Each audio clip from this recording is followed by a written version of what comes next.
La fleur au bout du fusil. C'est la guerre. Les hommes se battent. Les balles suivent une trajectoire calculée, fendent l'air. Au loin, on entend des détonations, des explosions, puis des éboulements.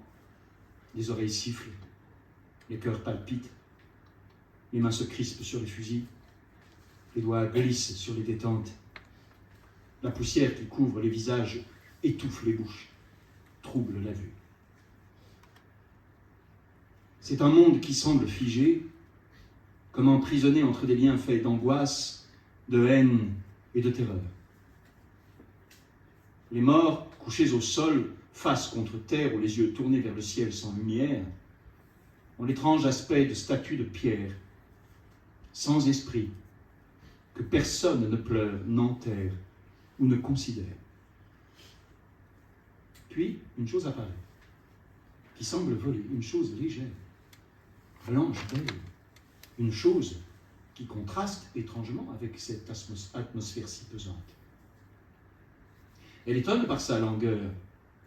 Les balles continuent à siffler autour d'elle, terriblement meurtrières, mais rien ne semble pouvoir la toucher. Elle continue lentement sa danse, au son des cris et des tirs, sans en être troublée. Alors, tout ralentit. Les armes crachent de moins en moins leur poison. Les soldats s'avancent de moins en moins vers l'ennemi. Les corps tombent de moins en moins sur le sol.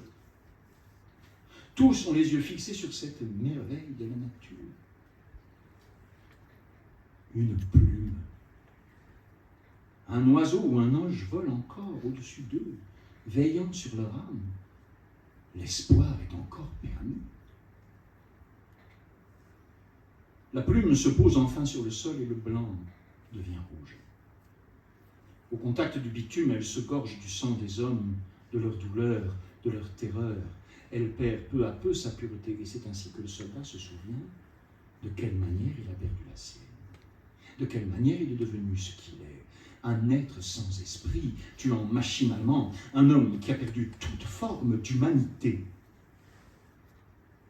Il se souvient des temps heureux, lorsqu'il était enfant, des jeux entre amis, de la voix de son frère, de sa sœur, de ses rêves lointains, lorsqu'une plume n'était qu'une plume, et la guerre, une idée absurde. Il se souvient qu'il aimait. Mais il se souvient également que cet amour a été remplacé par quelque chose d'autre, quelque chose de rigide, de froid, lui rappelant chaque jour son malheur, sa solitude, et tout est devenu rouge.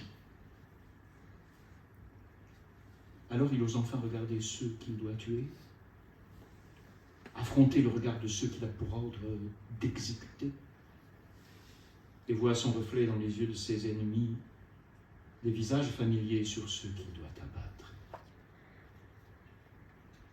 C'est ainsi qu'il comprend pour la première fois qu'ils ne sont pas si différents, qu'ils ne savent pas réellement pourquoi ils se battent. Oui, il est parvenu sur ce champ de bataille sans réellement le pouvoir, sans réellement le vouloir, comme par hasard, contre sa volonté.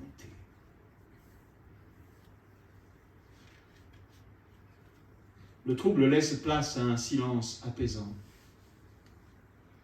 Les armes cessent de tirer, les mines d'exploser, les corps de saigner. Ils sentent de l'eau couler sur leurs joues, mais il ne pleut plus. Ces hommes pleurent comme des enfants, honteux de leurs fautes, de ce qu'ils ont commis. Ils pleurent leurs crimes, leurs victimes et leur fraternité oubliée. Ainsi, dans leur tristesse et leur désespoir, ils accueillent les sanglots des autres sur leurs épaules, s'enlacent longtemps, et ils ne font plus qu'un. Des hommes portés par un même espoir. Ils dénouent enfin leur casque, détachent leur gilet pare-balles, parce qu'ils n'ont plus peur. Ils ne craignent plus l'autre, bien plus. Ils l'aiment. Et c'est ainsi qu'ils entrent dans les villages, le crâne découvert et le cœur à la merci des balles, délivrant sur leur passage un message de paix, insufflant aux habitants un nouvel espoir, les poussant à sortir de leurs abris de fortune, à admirer le nouveau monde qui s'offre à eux. Alors, sur leur route, un petit garçon s'approche lentement d'eux. Il les regarde de ses grands yeux noirs et tient entre ses doigts une fine tige au bout de laquelle émerge une fleur. On ne sait où il a pu l'accueillir, mais peu importe. L'enfant s'avance jusqu'à l'un des fusils, plonge son regard dans celui qu'il tient, soulève ses talons et accroche son présent au bout de l'arme. Il a compris.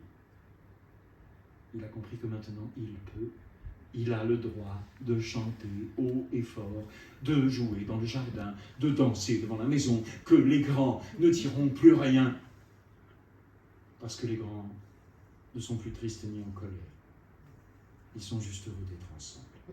Oui, il n'a fallu qu'une plume pour leur rappeler qui ils sont, qu'avant d'être des âmes, ce sont des cœurs, et que la guerre ne leur rendra jamais ce qu'ils ont perdu de plus cher.